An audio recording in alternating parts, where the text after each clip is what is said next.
On the heels of Braemar Golf Course's 50th anniversary, the driving range and executive course will see more than $1.5 million in upgrades. Landscapes Unlimited is expected to begin work July 7th. The project could be completed as early as spring of 2016.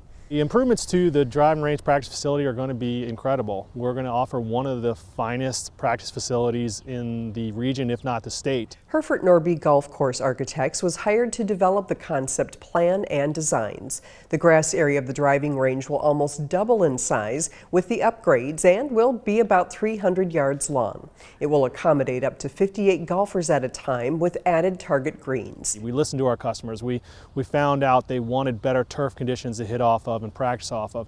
They wanted bigger greens out on the executive / what is going to be the par 3 golf course. So, you know, some of the things that incorporated from Fred Richards, bringing the 2 pins over to the golf course was a very popular item, which will allow a grandfather to play with the grandson, which will be very nice.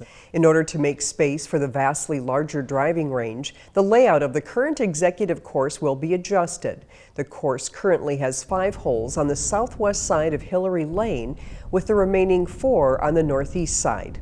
After the adjustments, only 2 holes will remain on the west side of the road, holes 1 and 9. The revised course will have 2 new holes, holes 3 and 4, with other holes reconfigured to minimize sand hazards and forced carries over wetlands and open water. These changes will result in larger greens with softer and more accommodating holes for different types of golfers, likening it to what golfers loved about Fred Richards Executive Golf Course. The wetlands and buffer area will also be improved and added to as part of the construction, as well as upgraded irrigation throughout the course.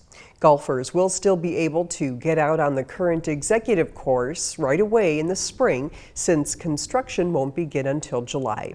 While construction is underway later this summer, Braemar will offer several options for golfers. The Braemar Golf Dome will be opened over the summer, and a shorter course has been created on the Clooney 9 to accommodate similar play to the executive course.